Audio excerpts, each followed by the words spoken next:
Hello friend, welcome back to my channel. तो आज हम यहाँ पे डिस्कस करने वाले हैं हाइपर सेंसिटिविटी टाइप 2 रिएक्शन के बारे में। तो फ्रेंड्स, वीडियो स्टार्ट करने से पहले जो लोग मेरे चैनल पे न्यू है प्लीज़ मेरे चैनल को सब्सक्राइब कीजिए। चलिए स्टार्ट करते हैं। तो यहाँ पे हम बात कर रहे हैं हाइपर सेंसिटिविटी टाइप 2 रिएक्शन के बारे में।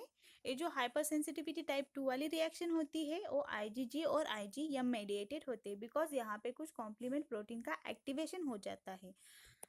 और यहाँ पे दो टाइप की एंटीबॉडी फॉर्म होती है। जो फर्स्ट एंटीबॉडी यहाँ पे फॉर्म होती है वो आईजीएम टाइप की होती है, और जो सेकंड एंटीबॉडी फॉर्म होती है वो आईजीजी टाइप की होती है। तो यहाँ पे दो टाइप की एंटीबॉडीज का फॉर्मेशन हो जाता है। यहाँ पे कुछ कॉम्प्लीमेंट प्रोटीन का एक्टिवेशन हो जाता है और ब्लड ट्रांसफ्यूजन रिएक्शन होती है। तो ये जो टाइप 2 हाइपरसेंसिटिविटी रिएक्शन है वो ब्लड रिलेटेड डिसऑर्डर्स की वजह से है। तो कुछ ब्लड रिलेटेड डिसऑर्डर्स होती है जिसमें क्या होता है, अगर डोनर का ब्लड होस्ट के ब्लड में जाता है, होस्ट के बॉडी में जाता है, तो वहाँ पे जाने के बाद वो क्लॉट फॉर्म कर देता है। तो इस टाइप की अगर रिएक्शन कोई भी होती है तो वहाँ पे हाइपर सेंसिटिविटी टाइप 2 रिएक्शन उसको कहा जाता है। तो इसका जो वेल नोन एग्जाम्पल है वो है इरिथ्रोब्लास्टोसिस फिटालिस का। तो आपको पता है कि ये जो इरिथ्रोब्लास्टोसिस फिटालिस है का डिसऑर्डर होता है वो मदर का नेगेटिव ब्लड ग्रुप और चाइल्ड का पॉजिटिव ब्लड ग्रुप होने से होते हैं, जहाँ पे चाइल्ड के आरबीसी को डिस्ट्रक्ट किया जाता है। तो चाइल्ड के आरबीसी का डिस्ट्रक्शन होता है बिकॉज ऑफ दी जो मदर और चाइल्ड का ब्लड ग्रुप है वो RH पॉजिटिव RH नेगेटिव इस टाइप का होता है। और एक इसका एग्जाम्पल है वो है हेमोलाइटिक एनीमिया, जहाँ पर आरबीसीज की लाइसिस होती है। तो इस टाइप के अगर ब्लड रिलेटेड कोई भी रिएक्शन होती है तो वहाँ पे टाइप 2 हाइपरसेंसिटिविटी रिएक्शन उसको कहा जाता है। अगर हम इसको देखें इरिथ्रोब्लास्टोसिस फिटालिस को एक्सप्लेन करके, तो यहाँ पे जो मदर है उसका ब्लड ग्रुप है पॉजिटिव, सॉरी नेगेटिव, और यहाँ पे जो चाइल्ड है इसका ब्लड ग्रुप है पॉजिटिव। अगर इस टाइप की मदर नेगेटिव ब्लड ग्रुप से हो और उसका चाइल्ड है वो पॉजिटिव ब्लड ग्रुप का हो, तो वहाँ पे एक डिसऑर्डर होती है जिसे हम इरिथ्रोब्लास्टोसिस फिटालिस कहते हैं। बिकॉज ये जो मदर के बी सेल्स होती है ये जो फीटस है उसके अगेंस्ट एंटीबॉडी, इसके ब्लड के अगेंस्ट, उसके आरबीसी के अगेंस्ट एंटीबॉडीज का फॉर्मेशन कर देते हैं। वहाँ पे उसके आरबीसी को डिस्टर्ब किया जाता है और इस टाइप के रिएक्शन आते हैं हाइपर सेंसिटिविटी टाइप 2 में। तो यहाँ पे क्या होता है, ये मदर है नेगेटिव ब्लड ग्रुप वाली, ये चाइल्ड है इसका पॉजिटिव ब्लड ग्रुप वाला। जब फर्स्ट प्रेगनेंसी होती है तब क्या होता है, डिलीवरी के टाइम जब फीटस के आरबीसी मदर की सर्कुलेशन में आती है तो मदर की जो इम्यून सिस्टम है तो उसमें जो बी सेल्स है वो क्या कर देगी, फीटस के RH पॉजिटिव एंटीजन के अगेंस्ट एंटीबॉडीज का फॉर्मेशन कर देगी। लेकिन ये जो प्रोसेस होता है वो डिलीवरी के बाद 24 आवर्स में होता है। डिलीवरी के बाद 24 आवर्स के बाद क्या होता है, बी सेल का एक्टिवेशन हो जाता है और वहाँ पे जो बी सेल है वो फॉर्म कर देगी प्लाज्मा सेल को और साथ में बना देगी मेमोरी सेल को।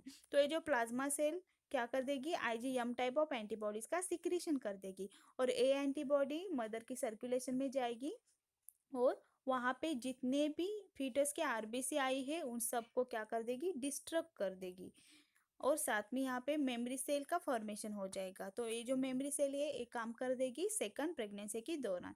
जब सेकंड प्रेगनेंसी होती है सेम मदर में उसका ब्लड ग्रुप नेगेटिव और चाइल्ड का ब्लड ग्रुप पॉजिटिव है, तो वहाँ पे क्या होता है, जो चाइल्ड है उसके नरिशमेंट के लिए मदर का ब्लड क्या करता है, उसको सारे न्यूट्रिएंट प्रोवाइड करता है। जब जब मदर का ब्लड और फीटस का ब्लड एक दूसरे के कांटेक्ट में आ जाएंगे, फीटस के ब्लड में से कुछ आरबीसीज मदर के ब्लड में और उसके सर्कुलेशन में आ जाएंगे, तब वहाँ पे जो मेमोरी सेल बनी थी फर्स्ट प्रेगनेंसी के दौरान, फर्स्ट डिलीवरी के दौरान, जब फीटस के आरबीसी मदर के सर्कुलेशन में आई थी उसके अगेंस्ट बी सेल का एक्टिवेशन हो गया था और वहाँ पे कुछ जो मेमोरी सेल बनी थी वो क्या हो जाएगी, यहाँ पे जब जब फीटस का आरबीसी मदर की सर्कुलेशन में आ जाएगा तो मेमोरी सेल का एक्टिवेशन हो जाएगा और मेमोरी सेल का एक्टिवेशन हो जाने के बाद ये बना देगी प्लाज्मा सेल और प्लाज्मा सेल यहाँ पे आईजीजी टाइप ऑफ एंटीबॉडीज का सिक्रीशन कर देगी।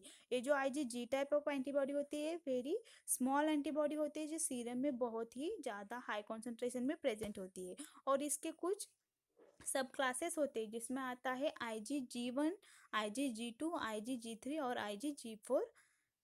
तो ये जो एंटीबॉडीज है इसमें से जो थर्ड क्लास सब क्लास होता है IgG3, उसमें वो कैपेसिटी होती है कि वो प्लासेंटा क्रॉस कर सके। तो ये जब जब फीटस के आरबीसी मदर की सर्कुलेशन में आ जाएगी, मेमोरी सेल एक्टिवेट हो जाएगी, प्लाज्मा सेल का फॉर्मेशन हो जाएगा, IgG की एंटीबॉडी बन जाएगी और IgG3 जो टाइप होता है सब टाइप, वो प्लासेंटा क्रॉस करके यहाँ पे आ जाएगा फीटस की सर्कुलेशन में। और फीटस की सर्कुलेशन में आने के बाद वहाँ पे जितनी भी फीटस की आरबीसी से पूरी आरबीसी को, सारी की सारी आरबीसी को वो डिस्ट्रक्ट कर देगा।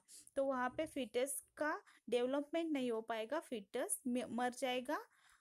तो इस तरह क्या कर देगी, ये जो डिसऑर्डर है वो जब जब सेकंड प्रेगनेंसी के दौरान ही होती है, बिकॉज फर्स्ट प्रेगनेंसी के दौरान कोई भी चांस नहीं होता है कि कॉम्प्लीमेंट प्रोटीन का एक्टिवेशन का। तो यहाँ पे एक बार कॉम्प्लीमेंट प्रोटीन का एक्टिवेशन हो जाता है तो सेकंड प्रेगनेंसी के दौरान इस टाइप की डिसऑर्डर ऐसे वाली मदर में दिखाई देती है जिसका ब्लड ग्रुप नेगेटिव होता है। तो अगर इस कंडीशन को रोकना चाहते हो तो यहाँ पे डॉक्टर क्या कर देते हैं, जब फर्स्ट प्रेगनेंसी होती है, फर्स्ट टाइम डिलीवरी होती है, तब 24 आवर्स के बाद यहाँ पे बी सेल एक्टिवेट हो जाती है। लेकिन जब यहाँ पे अगर मदर को, इस टाइप की मदर को जिसका ब्लड ग्रुप नेगेटिव है, उसको अगर रोगम का इंजेक्शन दिया जाए, एक रोगम एक एंटीबॉडी से वो जो कि आरबीसी के अगेंस्ट होती है, फीटस आरबीसी के अगेंस्ट एंटीबॉडीज होती है रोगम नाम की, अगर ये इंजेक्शन मदर को दिया जाता है विद इन 24 आवर्स डिलीवरी के बाद, 24 आवर्स के पहले ही जब इसको रोगम का इंजेक्शन दिया जाता है तो ये रोगम एंटीबॉडी फीटस के आरबीसी को डिस्ट्रक्ट कर देगी। और ये जो बी सेल का एक्टिवेशन होता है वो तो 24 आवर्स के बाद होता है। तो पहले ही अगर हम रोगम का इंजेक्शन दे और फीटस की जो आरबीसी मदर की सर्कुलेशन में आई है उसको डिस्टर्ब किया जाएगा तो यहाँ पे बी सेल का एक्टिवेशन नहीं हो पाएगा। अगर यहाँ पे बी सेल का एक्टिवेशन नहीं हो पाता तो प्लाज्मा सेल भी नहीं बन जाएगा और मेमोरी सेल भी नहीं बन जाएगा। तो ये जो इरिथ्रोब्लास्टोसिस फेटालिस डिसऑर्डर है, ये हम इस तरह से रोक सकते हैं मदर को इस टाइप की इंजेक्शन दे के, जब फर्स्ट टाइम डिलीवरी होती है और वो 24 आवर्स के पहले देना पड़ता है। तो इस टाइप की डिसऑर्डर को यहाँ पे रोका जा सकता है। तो फ्रेंड्स, ये था type 2 of hyper sensitivity reaction. अगर ये वीडियो आपको पसंद आई हो तो मेरे चैनल को लाइक कीजिए, शेयर कीजिए और सब्सक्राइब कीजिए।